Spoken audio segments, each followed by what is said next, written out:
Well, the Financial Crisis Inquiry Commission has announced that its next hearing, to be held next Wednesday, will focus on subprime lending and securitization and government-sponsored enterprises. Phil Angelides, chairman of the Financial Crisis Inquiry Commission, and William Thomas, vice chairman, now join our own Erik Schatzker with more of what's ahead. Erik? Julie, thank you very much. It is a pleasure to have Mr. Angelides and Mr. Thomas here.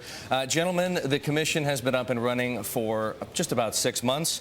You held your first hearing in January. You've taken testimony from hundreds of witnesses. You've gathered more than 2 million pages of documentary evidence. I'd like to ask both of you gentlemen this one question. What's the single most important thing any one person has told the commission thus far? Well, look, we're hearing from hundreds of people, and I just want to say our job here is to do the best possible job of pulling back the veil for the American people about what happened on Wall Street and in the halls of the regulators in Washington.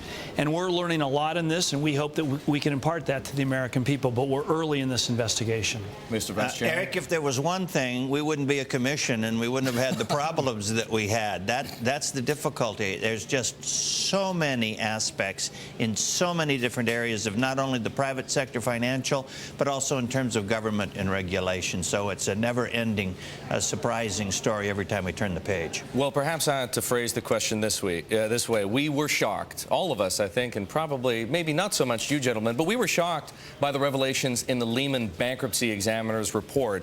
Are we going to be shocked by your findings? Well, I hope people will be informed, and I hope that people will know more so that we're less likely to repeat the mistakes that brought our country to that verge of financial collapse. But one of the things we are doing is we're looking at major issues like subprime lending and the growth of the shadow banking system. But we are doing a series of case studies on major financial institutions to really try to show people how things worked. Examinations of those specific institutions, who made decisions, who knew what when, and how it worked. The more the American people know, the less likely this real disaster will be repeated in the near future.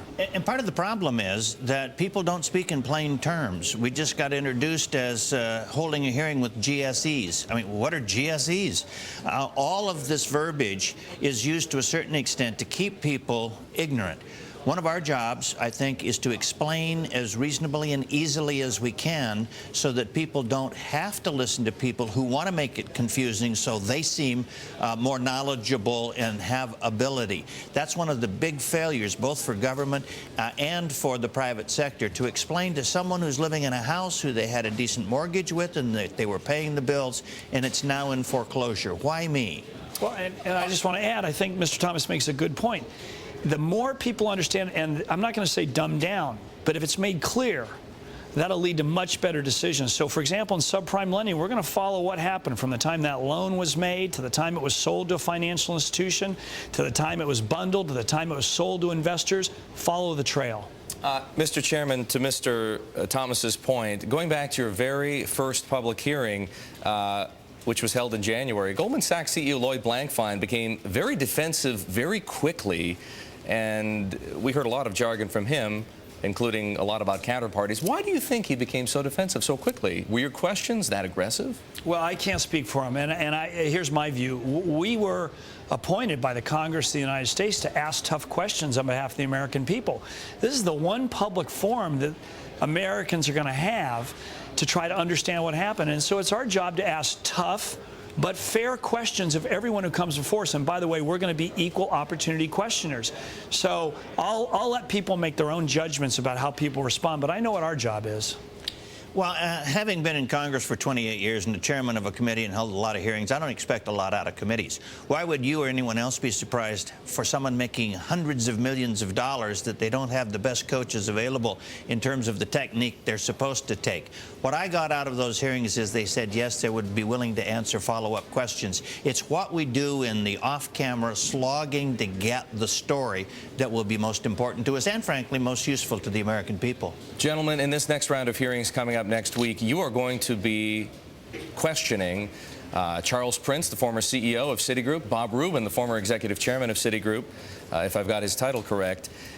Does it surprise you, or do you find it amazing, that neither of these gentlemen has been put in a position where he has had to give testimony to the American public this far into the recession, post-financial crisis? Well, if you notice, also people are saying, why in the world are we meeting when you've got Congress and committees in Congress moving forward with legislation? The statement you just made, I think, is as self-evident as any that I can think of why this story hasn't been told in a way that people need to understand. That doesn't mean we're necessarily going to get what people think we're going to get out of these people. Again, they're experts in terms of doing it. Remember, Bob Rubin was a Secretary of the Treasury, and I had him in front of my committee when he was Secretary of the Treasury, and he's good whether he's in the private sector or in the public sector at answering what he wants to answer, how he wants to answer it. Once again, the follow-up and the hard work that you don't see, as they say, on camera, will be occurring anyway. Mr. Chairman, Mr. Thomas just told us that you have to be careful when you, as far as your expectations about hearings go. But by and large, the people whom you've brought up in the private sector are CEOs thus far, or ex-CEOs, or people in Mr. Rubin's position. Do you believe the CEOs really knew what was going on in their firms? Well, there's two answers here. They either knew or they didn't know, and that's an answer that the American public and the Commission ought to have. That if you're sitting atop a major multi-billion-dollar, trillion-dollar-plus institution, it's important to know who made what decisions, why they were made, because just remember, at the end of the day, TARP, the $700 billion, was the tip of the iceberg. The American taxpayers have extended trillions of dollars of assistance to Wall Street.